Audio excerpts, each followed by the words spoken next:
Cette histoire commence dans la lointaine contrée de Saint-Ambroise de Kildare, sur la ferme de la famille Dupuis. Les Dupuis sont célèbres dans cette région, notamment à cause de leur mythique bacon à l'érable. Mais aussi puisque c'est dans cette famille qu'est né l'un des plus grands fugitifs de l'histoire. Mais toute bonne histoire a un début, et celle-ci commence avec Anatole, le jeune cadet de la famille. Il travaillait tranquillement dans le champ lorsqu'une nouvelle qui changera sa vie tomba à sa porte.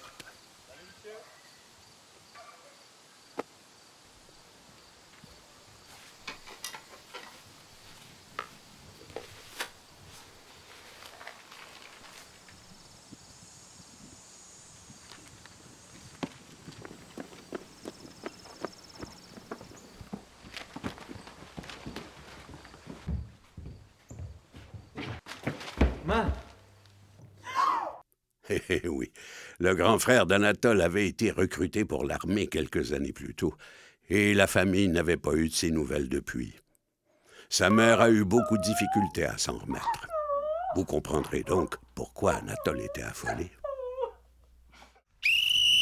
Bienvenue, tout le monde ici, pour le recrutement annuel pour la guerre. J'espère que vous allez travailler assez fort, parce que ici, c'est pas la tarte. OK, je dois vous aviser là, présentement qu'il y a des prérequis pour faire la guerre. Les prérequis, là, sont pas de femme. Toi, à la cuisine. Le prochain prérequis, c'est minimum 5 pieds 4. Toi, t'as pas le droit, c'est sûr. Le plus important, c'est que pas de craque entre les dents, parce que vous ne pouvez pas ouvrir les cartouches de munitions. Toi, c'est out, c'est certain. Qui aurait cru que ce petit défaut physique qui lui causa tant de problèmes depuis qu'il était tout petit le sorte de ce pétrin?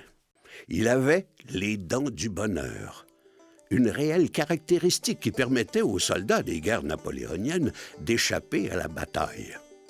Fier et enjoué, il se dirigea vers le casse-croûte du coin pour commander son spécial habituel. Quand soudainement...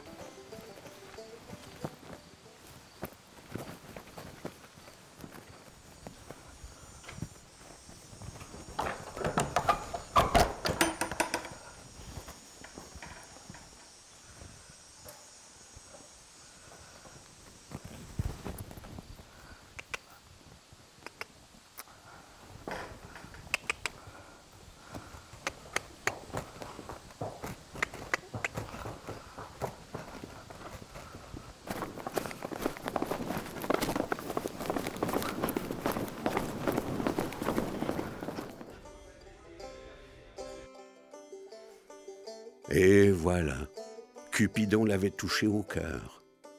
Cette fille était si belle. Elle faisait sortir un côté d'Anatole que personne n'avait jamais vu. Confiant, il se devait d'aller la voir.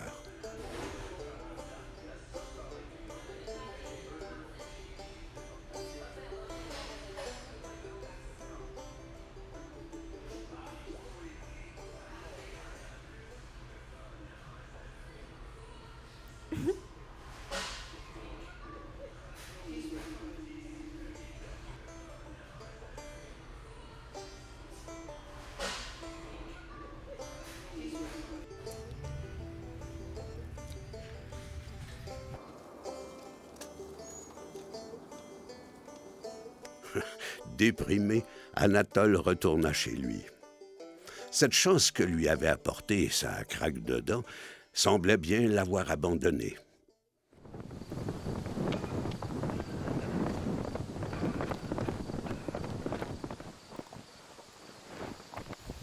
Tiens-moi ça. De rien.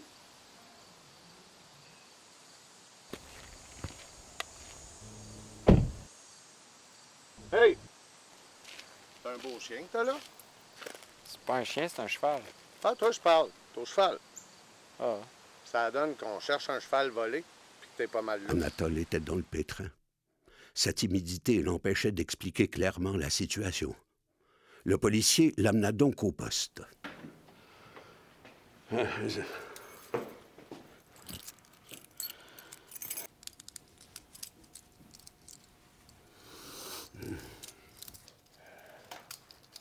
oui.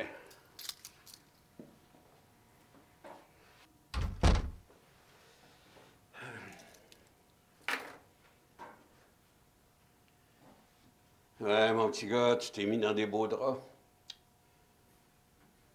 Écoute, ce que t'as fait, ça pardonne pas. Je peux te garantir que tu vas passer du temps au cachot. Ouais, écoute, je vais aller me chercher un café. T'en veux-tu un? Bon, ben, m'en aller prendre tes papiers pour ton séjour en prison, puis je ramène ça. Hein?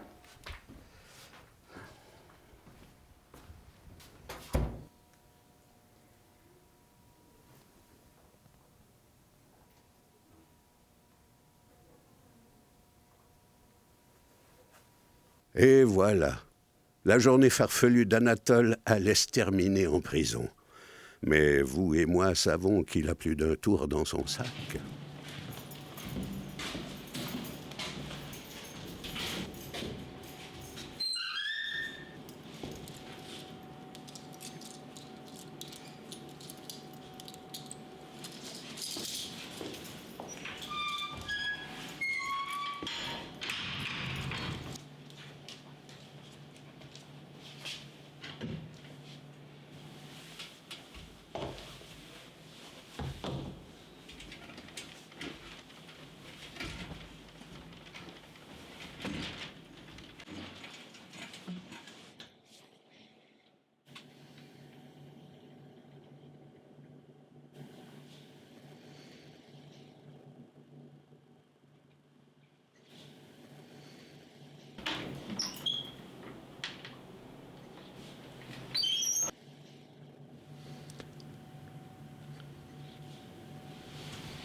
Sa cellule était vide.